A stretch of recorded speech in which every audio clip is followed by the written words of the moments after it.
Hello, and welcome back to another video. So, I figured this week I'd take a very quick look at my somewhat, well, I wouldn't say minuscule, but decent-sized Sega CD collection. So I've got about 9 games. I am in the process of potentially thinking about getting more, and yes, I know that's very vague, but, you know, there are certain systems I don't collect a lot for, one being the Vectrex. Don't have many games for that, which is fine, because there aren't many to begin with. May do a Vectrex video, maybe next week, we will see. But, this week, we're doing the Sega CD. Show group up here. Up here.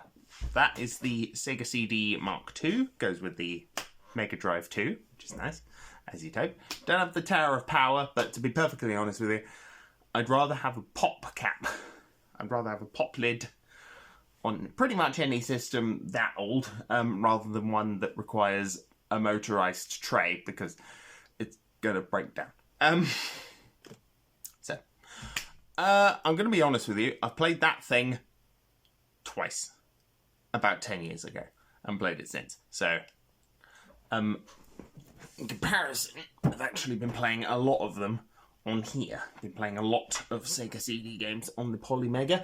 Can't quite remember which ones work on there, which is helpful, so don't quote me on that. But we'll just kind of go through each one and see what we've got. There are a few harder to find ones in here. There are some very easy to find ones in here. Technically have about 10. I'm going to count 10. So, we have Sega Classics Collection Limited Edition. This one's just the kind of CD quality version of Super Monaco GP, Streets of Rage, The Revenge of Shinobi, Golden Axe, the original one, which I do actually have the, it's over there somewhere, Golden Axe 2, so to have Golden Axe 1 is quite nice. Still want the actual cartridge version of Golden Axe. And Columns, not a bad collection. There are better ways to play these games nowadays. To be fair, this wasn't expensive. It just wasn't. It was like a fiver. It was cheap. Very, very cheap. But, as I said, there are better ways to play that particular game. That's okay. But yeah, not a terrible game or collection to start off with for the Sega CD. In comparison, you've also got Solfease. Solfease, as far as I'm very vaguely aware, is a side-scrolling shooter. It's merely okay. It's okay. I've played better side-scrolling shooters, the other one being Cobra Command, because this is a double pack, which is very nice. Yeah, also not an expensive game. If you're looking to get Sega CD games, or Sega Mega CD, as they're known in Europe, not bad off getting Cobra Command and Solfease. They kind of come together. This one's a little bit different. It's not a side-scrolling shooter. It's more of a sim game, similar to Microsoft Flight Simulator and Jungle Strike, Desert Strike, and what the hell was the other one called? Thunder Strike, I think. The Strike series of games. Very similar. Not terrible. Personally, not my...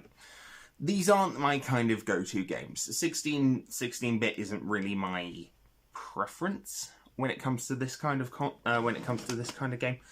Just isn't, and that's okay. Doesn't have to be. I used to have Battle Core on here, which I got rid of for some stupid reason. I don't know why. I will be getting that back. I think it's because it was like 50 quid at the time, so I sold it so I could have more money. But now it's gone down way loads, so I will probably pick it up again. Another one I'm quite keen on getting is, I think, Eternal Champions. It's got something to do with Eternal Champions, which I do have. I think it's like a sequel to that particular game, which is also in turn related to Blackthorn on the Sega 32X, which I love that game. I do want an actual copy of it. It's bloody expensive. It's almost unnecessarily expensive for what it actually is. Ah, cool. Anyway, Next up, we've got well, to be fair, a port. We've got Echo the Dolphin. I'm a big Echo the Dolphin fan. I think I have... Yeah, I've got Tides of Time. I haven't got Echo Junior. I do have Echo Defender of the Future. Not my favourite game, to be fair. Might get the PS2 version. We'll see. But, yeah, we got Echo. Not a bad port, to be fair. Really makes use of that orchestral soundtrack and all that space on the thing. Even wrote out cheats a very long time ago. So you can get the debug menu. Which is fun. Level codes, vents. Yeah, just basically the level codes. Which is cool. So if I'm stuck on a bit, I can skip it. I like little bits like that. I like Echo the Dolphin. It's a trickier form of game. It's not really a platformer per se. Weirdly in-depth lore with this series. I would have murdered for the original guy to be able to make that sequel he had been planning. So the original coder developer had a bit of a deal going on, I think, with the Intellivision Amico, which no, never happening. But he was like, "Oh yeah, I might be working on a new one," which yes, please, that would have been amazing. But Amico never get off the ground. It never will. It can burn in hell. No, but it can burn. It can go away. It would have been nice to have that Earthworm Jim sequel that we never got. But that's fine. Okay. Ooh, here's another one that's not amazing. It's not bad, but Road Avenger. Not a particularly terrible game. From what I very vaguely recall from it, quite heavy on the FMV. But also not quite. It's kind of that era where they were trying to merge. They were trying to merge kind of animation with gameplay or live action with gameplay, and 99% of the time it was garbage. I'm not an FMV game fan, never have been. I used to have the Sega CD 32X version of Night Trap that limited run released a couple of years ago, and then I sold it to CEX as the original one. And they were like, "Oh yeah, we'll take that at the original price." So he put it through, and it cost him £100 when they're selling it for 50. So suck eggs, especially CEX. But Road Avenger, yeah, not terrible. Not terrible. It's okay. It's very heavy on the FMV from what I vaguely remember of it. It's not a game I've put a colossal amount of time into. It's not a game I'll put a colossal amount of time into again. I just bought it because it was cheap and I wanted to try it out. In comparison, we've got Black Hole Assault, which is a fighting game that I owned maybe 10, 11 years ago. I bought it in a bunch of other games for the Sega Mega Drive. This was before I had a Sega CD, by the way.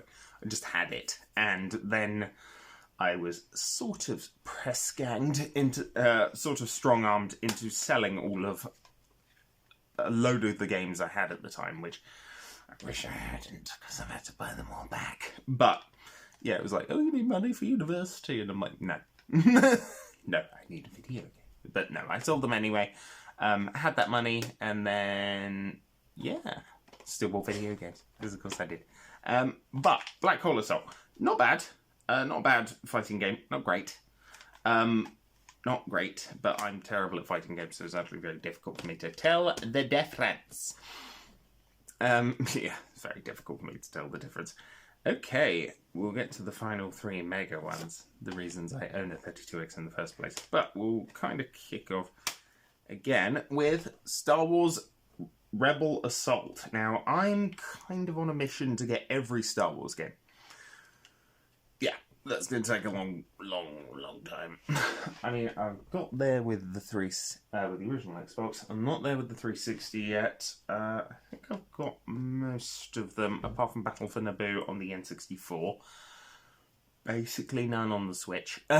There's like 2, I think. 2? Yeah, 2. I think there's 2 on the Wii U at most. But yeah, so I'm actually missing massive number of them, and it's going to be very expensive. But here we are. But yeah, Rebel Assault was kind of one of the first major games I wanted when I started looking into this, because I'm planning to do something sort of similar to JonTron's Starcade, admittedly with a colossally smaller budget, because I don't have a budget for that, and that's okay. But down the line, I will do something very similar to Starcade. That is a game plan. Little less chit-chat in front of the camera, a little more, not so much skits, I don't do skits, but certainly informative and a review. The plan is to go through every Star Wars game in existence whilst dressed as Darth Vader in a suit. Should be fun. But we'll see. So, Rebel Assault, pretty solid game. Very similar to pretty much every other Star Wars arcade game out there. I recently got the kind of sort of demo disc for Rogue Squadron 3, I think it's called Rebel Strike, on the GameCube. The demo version has the original Atari arcade release, which, that's a big deal. That's a huge deal. And totally worth I think it was like 15 quid I spent on it. 100% worth it, especially on the GameCube. Big fan. Big fan. But yeah, Rebel Assault. Again, it plays very similar to that, except it looks better and controls a bit better, actually. Now think about it. Controls a little bit better. But, yeah, heartily recommend. It's on other systems. I think it's on... What's it on? I want to say PlayStation 1, which might be the best way to play it if it's on there. It's definitely on, I think it's on 3DO. Which would not be the best way to play it. This would be, if you're going for like I don't know, if you want to play like an early version of this, play the Sega CD version. It's okay. It's pretty good. I've sunk a little bit of time into that. Okay, the final ones. So, I'll start with probably the first two I ever got, and then we'll move on to the main one. Powermonger. Now, I quite enjoy Populous. Or I did enjoy Populous at the time when I bought this, because I was like, hey, Populous, why not? And I was on a mission to get every Bullfrog game. I'm still on a mission to get every Bullfrog game. I got quite a good number of them. My wife bought me Theme Hospital for the PS1 back in the day, which was quite nice of her. Haven't played it yet. I'm not entirely sure if that's mouse compatible. If it is, excellent. I think I have a PS1 mouse around somewhere. If I don't, I need to buy one. Big time. But yeah, Powermonger. Basically Populous, but with warmongering and a lot more violence, which is excellent. And I'm a big fan. I love Bullfrog. I basically grew up on Bullfrog, actually. I think about it. I had Dungeon Keeper 2, which I do have the big box PC version of. My wife bought me that again a couple of years ago. Very nice of her. Thank you very much. Also found Dungeon Keeper Gold in a charity shop for £1.50, along with Populous The Beginning. So, yeah, I played an awful lot of Dungeon Keeper 2 when I was younger. In fact, it was probably one of maybe 3 major PC things that I played. The other one was Toy Story 2. It was the PC version of the Toy Story 2 video game, which, I'm going to be honest with you, I may pick up on Dreamcast, because I'd imagine it's basically the same. Hopefully with better controls. Yeah, that was cool. I don't know if I don't think I still have that, unless it's kicking around at my mum's house. We'll see. Probably not. Probably gone in the shuffle somewhere. But yeah, that and Dungeon Keeper 2. And then there was like a weird encyclopedia thing I can't quite remember the name of. I want. And I will find it. I will find it down the line. But yeah, those were the 3 major light PC games I played back in the day. About 24 years ago, which is disgusting to think about. Oh, that and Theme Hospital. There you go. I love Theme Hospital. It was amazing.